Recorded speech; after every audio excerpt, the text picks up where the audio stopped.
warahmatullahi wabarakatuh. Anda sedang menyaksikan BS Channel. Hello Malaysia, welcome back to my channel. Hari ini kita nak kongsikan sikit video.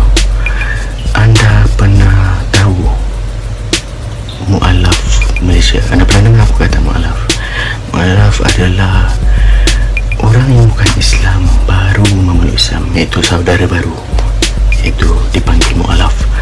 Jadi mu'alaf ni ada syarat dia. Persyarat dia adalah umur 18 tahun ke atas barulah boleh memilih agama.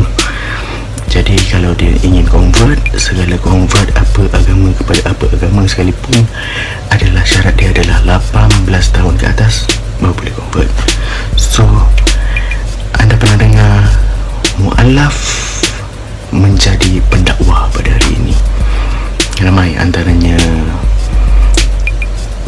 Dr. Farid Ravi yang menjadi pendakwah secara bebas dan secara menyeluruh sepenuh masa menjadi pendakwah pada hari ini.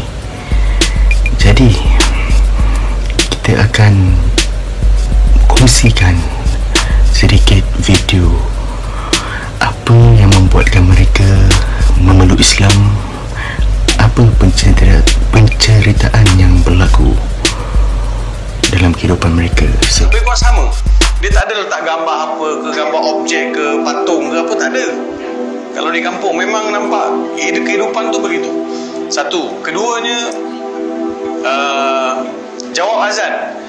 Saya hafal tu. Di antara doa yang paling panjang saya hafal sebelum se-Islam, itulah doa dia. Allahumma rabba hadhihi da'wati tammati wassalatil qa'imah ati Muhammadan al-wasilata wal fadilah wasyarafa wad darajata al-'aliyata ar-rafi'ah innaka la tukhliful mi'ad. Wahai Tuhan yang mensyariatkan seruan azan dan solat yang akan didirikan, kurniakanlah kepada Nabi Muhammad sallallahu alaihi wasallam kedudukan yang tinggi lagi terpuji seperti mana yang telah Engkau janjikan. Sesungguhnya Engkau adalah Tuhan yang tidak pernah memungkiri janji.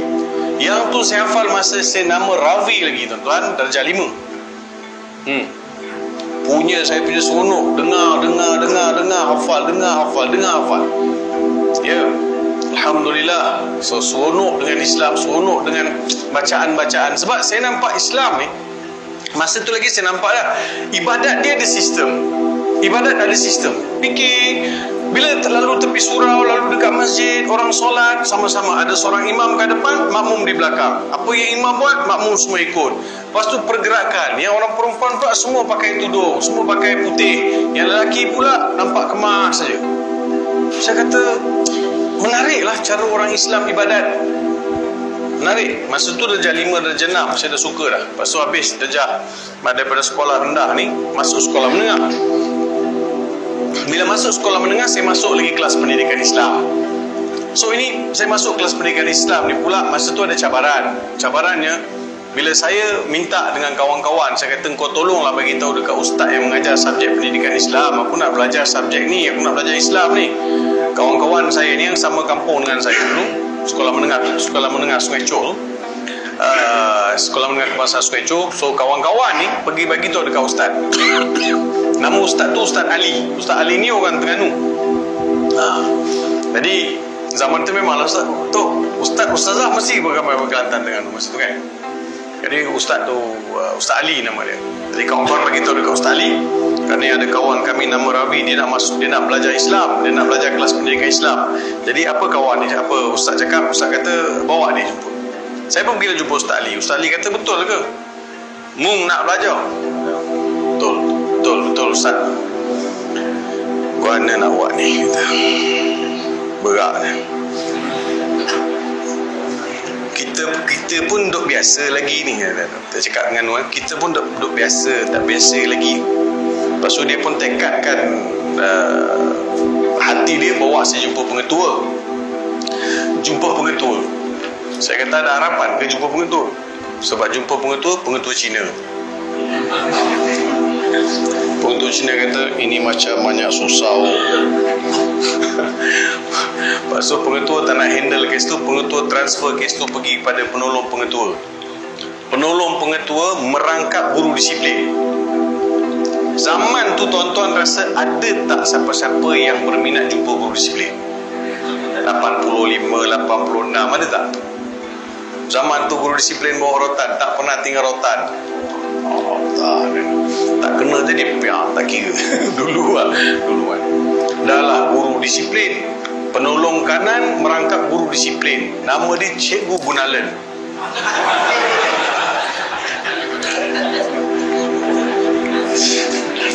Memang nasib saya Datuk masa tu nak buat macam mana. Hadapi je lah. Realiti kan, hadapi je. Jadi ustaz bawa, ustaz cakap, Cikgu Gunalan tu marah-marah. Ustaz kata tak apa, biarlah dia belajar dulu. Kalau dia nak belajar, dia pun ikut kawan-kawan, bukan apa pun. Dia nak ikut kawan-kawan dia rasa seronok. Lagipun kalau kita nak halang, kenapa kita nak halang kan? Cikgu Gunalan kata, tak apa ustaz, saya tak ada masalah, tapi saya tak mau dengar apa-apa masalah. Saya tak mau dengar apa-apa aduan daripada keluarga dia.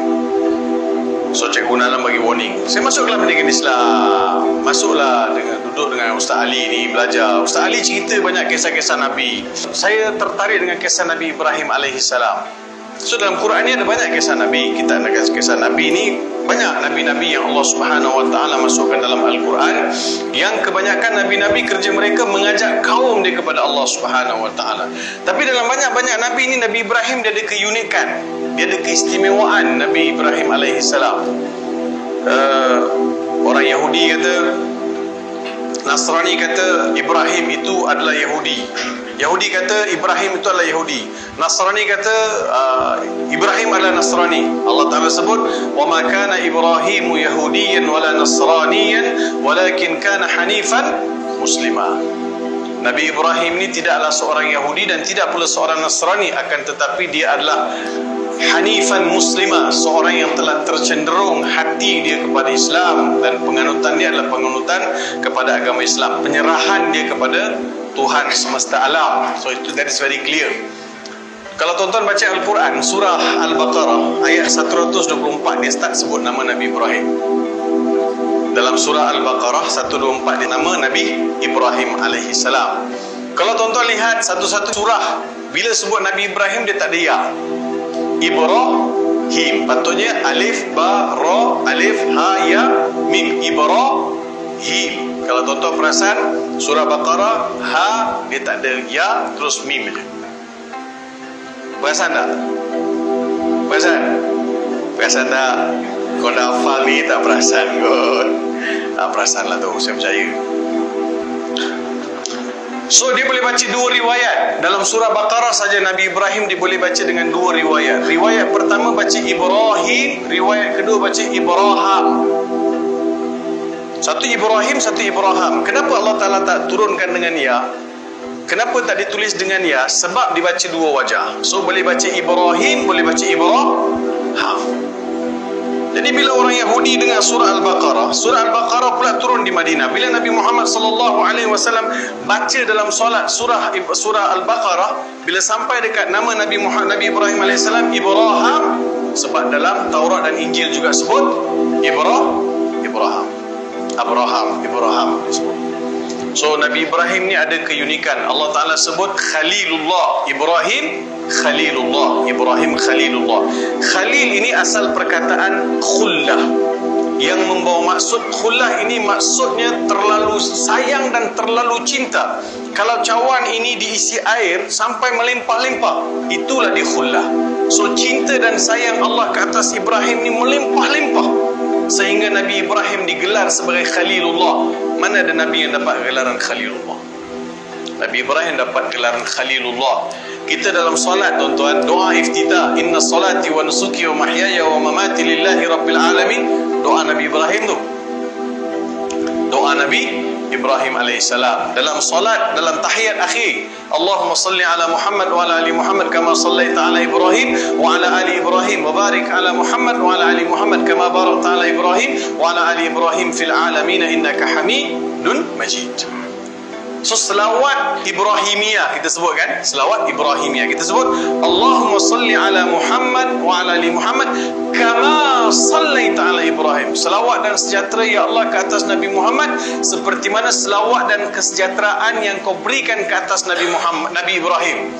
So kita minta sesuatu kelebihan limpah kurnia yang Allah pernah berikan kepada Nabi Ibrahim, berikan jugalah ya Allah ke atas Nabi Muhammad sallallahu alaihi wasallam.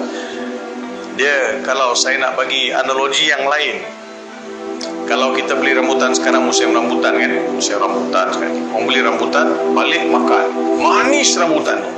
Kita akan cakap apa? Manis betul rambutan ni, macam gula Ustaz. Manis je rambutan ini seperti gula. Tak ada orang cakap manis je gula ini seperti rambutan. Kalau ada memang tak betul lah tuan-tuan. So, bila Allah Subhanahu wa taala berikan limpah kurnia ke atas Nabi Ibrahim alaihissalam, sebab itu Nabi Muhammad pernah sebut, "Lau kuntu muttakhidan lattakhadtu Abu Bakar khalilan kama ittakhadha Allah Ibrahim khalila." Kalaulah aku ni boleh lantik seseorang tu jadi kekasih aku, seperti mana Allah jadikan Ibrahim itu sebagai kekasih dia, aku akan jadikan Abu Bakar sebagai kekasih aku. So Nabi Itulah perkongsian video pada hari ini. Pada siapa yang suka video perkongsian daripada saya, sila tekan button like dan share di media sosial anda untuk perkongsian kepada mereka sebagai iktibar dan sebagai pengajaran bagi mereka dan sebagai pembelajaran untuk anda semua pada hari ini. Terima kasih kepada yang telah subscribe channel saya dan kepada yang sedang melihat video ini yang masih belum subscribe. Saya mengharapkan anda sudi untuk subscribe video saya. Kita akan jumpa pada video seterusnya. Thank you for my subscriber. Thank you for support me and thank you for watching.